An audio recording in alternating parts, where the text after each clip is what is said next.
লক্ষ্মীপুর পৌরসভার ৭ নং ওয়ার্ড বিএনপির কর্মী সম্মেলন অনুষ্ঠিত হয়েছে। বৃহস্পতিবার ২৩ জানুয়ারি গোডাউন রোড এলাকার বশিরবিলা হলরুমে বিকেল ৩টা থেকে বর্ণাঢ্য আয়োজনের মধ্যে দিয়ে এই কর্মী সম্মেলন আয়োজন করা হয়। লক্ষ্মীপুর পৌর বিএনপি ৭ নং ওয়ার্ড প্রথম যুগ্ম আহ্বায়ক বেলাল হোসেনের সভাপতিত্বে প্রধান অতিথি হিসেবে উপস্থিত বক্তব্য রাখেন লক্ষ্মীপুর পৌর বিএনপির আহ্বায়ক মাহবুর রহমান লিটন। বিশেষ অতিথি হিসেবে বক্তব্য রাখেন সদস্য সচিব অধ্যাপক মোহাম্মদ নিজামুদ্দিন, সিনিয়র যুগ্ম আহ্বায়ক লোকমান হোসেন, যুগ্ম আহ্বায়ক মোহাম্মদ নাসিরউদ্দিন হাওলাদার, মনির হোসেন, কাউন্সিলর মোহাম্মদ আলমগীর হোসেন, কামরুল ইসলাম পাটোয়ারি, নাজমুল শাহাদাত ফারুক, পৌর শ্রমিক দলের সাধারণ সম্পাদক মোহাম্মদ নাজমুল ইসলাম শ্যামল সহ প্রমুখ। এ সময় আরও উপস্থিত ছিলেন পৌর ৭ নং ওয়ার্ড বিএনপি সভাপতি পদপ্রার্থী বেলাল হোসেন, মোহাম্মদ শাহজাহান, মোহাম্মদ বেলাল মোল্লা, নাজির আহমেদ মাসুদ, সাধারণ সম্পাদক পদপ্রার্থী ৭ নং ওয়ার্ড যুবদলের সভাপতি মহিউদ্দিন।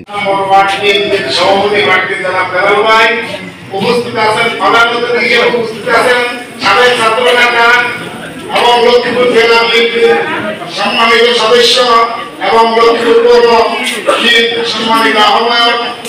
মাহবুর রহমান লিটন ভাই, বিশেষ অতিথি হিসেবে উপস্থিত আছেন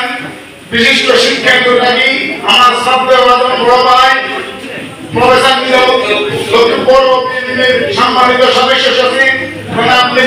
প্রফেসর নিজামুদ্দিন স্যার এবং আমার বিশেষ অতিথি হিসেবে উপস্থিত আছেন লক্ষ্মীপুর পৌরসভার সম্মানিত যুগ্ম আহ্বায়ক ৩ নং ওয়ার্ডের জনপ্রিয় কাউন্সিলর, বারবার নির্বাচিত কাউন্সিলর আমার প্রিয় বন্ধুগণ লোকমান হোসেন লোকমান ভাই উপস্থিত আছেন। লক্ষ্মীপুর বিএনপি যুগ্ম আহ্বায়ক নাসিরউদ্দিন হাওলাদার উপস্থিত আছেন, মনির হোসেন ভাই উপস্থিত আছেন লক্ষ্মীপুর পৌরসভার ১১ নম্বর ওয়ার্ডের জনপ্রিয় কাউন্সিলর, বারবার নির্বাচিত কাউন্সিলর আলমগীর হোসেন আলমগীর ভাই উপস্থিত আছেন, কামরুল ইসলাম পাটোয়ারি ভাই উপস্থিত আছেন, নাজমুল শাহাদাত ফারুক ভাই এবং উপস্থিত আছেন লক্ষ্মীপুর পৌরসভার বিভিন্ন স্তরের এবং আমার ৭ নং ওয়ার্ডের বিএনপি যুবদল, ছাত্রদল, কৃষক দল, শ্রমিক দল এবং বর্তমানে কাউন্সিলরের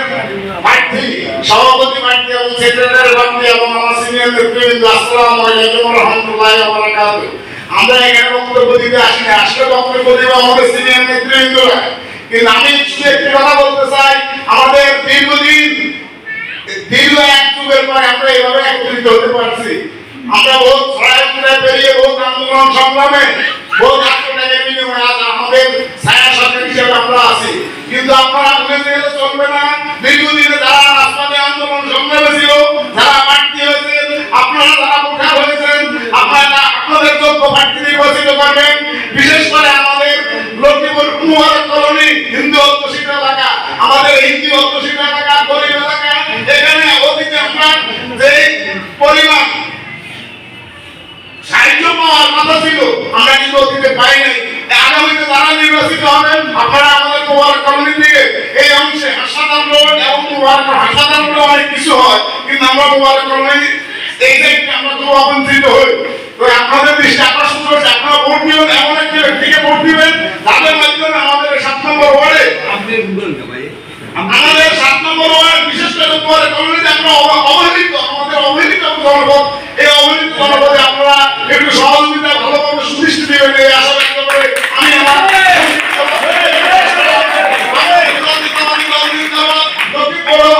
৭ নম্বর ওয়ার্ড জিন্দাবাদ, বাংলাদেশ